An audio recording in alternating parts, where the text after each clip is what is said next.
The secret truth of the search bar. We all know the official story, the version of humanity that shows up in surveys, at dinner parties, and in conversations with the doctor.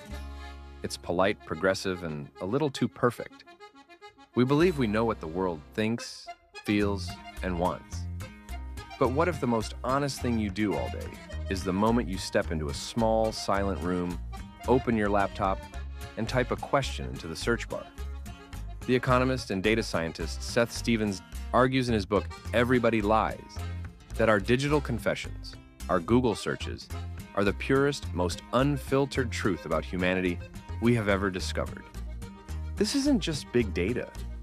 This is the collective unconscious, whispering its darkest secrets and deepest desires. The gap between saying and searching. The entire premise of the book rests on one shocking realization. We are professional editors of our own lives.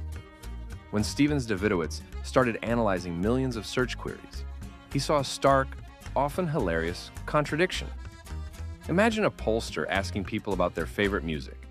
They might say classical or jazz, but the search data shows a completely different playlist dominates the private space. The same contradiction shows up in the most serious parts of life. Take the issue of prejudice. If you survey a population, almost everyone reports being unbiased. But when you cross-reference those areas with searches for deeply racist or xenophobic terms, the map of prejudice lights up with alarming accuracy. It became clear, where people were searching for bigoted ideas in private, they were voting for bigoted politicians in public, even if they'd never admit their motives to a pollster. The search bar doesn't ask you to be good. It asks you to be real. And that fundamental difference changes everything. We lie to others. We lie to ourselves. But we do not lie to the search engine. This shift from relying on expressed preferences, what people say, to revealed preferences, what people do when they think no one is watching, is the most powerful social science tool of the modern era. It's a quiet revolution in understanding human nature. Hidden epidemics and secret anxieties. This silent honesty reveals hidden epidemics we rarely talk about. Consider the reality of new parenthood. In public, it's all about joy and wonder. Yet, the search queries reveal an avalanche of private suffering. Millions of new parents, overwhelmed and exhausted, type in searches like, "Why is my baby screaming so much?" Or, "Am I a bad mother?" The search history becomes a national support group for the terrified and the tired. The data doesn't judge, it validates. It shows that the overwhelming stress and self-doubt of early parenthood is not an individual failing. It's a universal experience that society has not given them permission to discuss openly. The same data points to deep-seated anxieties around masculinity. Stephens-Davidowitz found that while people might not talk about certain body image issues in open forums, searches related to penis size, performance, and anxiety are astronomical. This reveals a massive, unspoken cultural pressure. The search is not for information. It is a desperate search for reassurance in an area where shame keeps us isolated.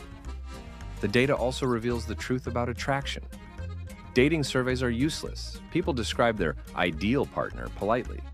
But the data from dating apps and private searches show that our actual desires are far more specific, far less politically correct, and often driven by primal, specific traits we would never publicly prioritize. What if we could measure the true emotional temperature of a country in real time? Stephens-Davidowitz found that by tracking searches related to suicide and depression, he could pinpoint areas of crisis with startling accuracy. When a celebrity death or a tragedy occurred, the searches for self-harm and grief spiked dramatically, far outpacing the official reporting on the event's emotional impact. This data is an early warning system, showing us where the pain actually lives. The wisdom of the crowd.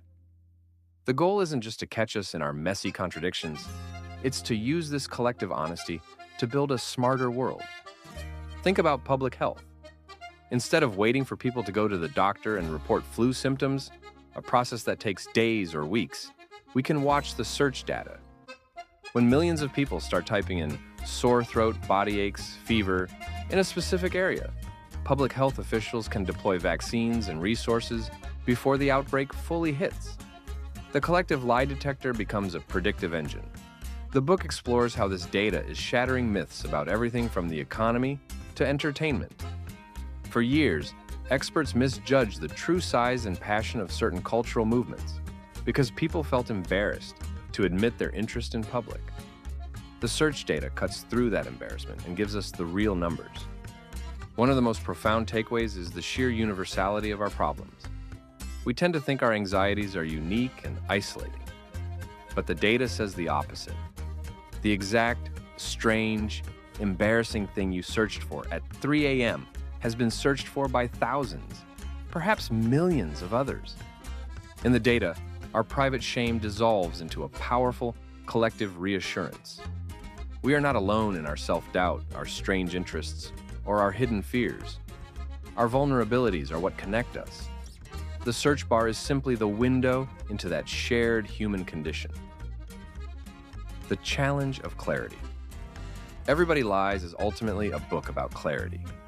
It challenges us to stop relying on the carefully constructed self-image we present to the world and start paying attention to the truth that emerges when we stop performing. The next time you open that blank white box, remember what you are adding to the equation.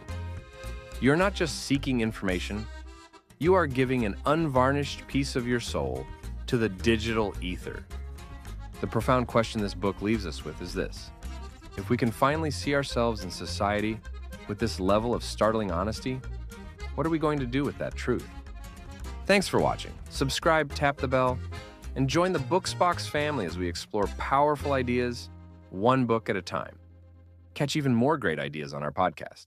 The link's in the description. Until next time, keep reading and growing.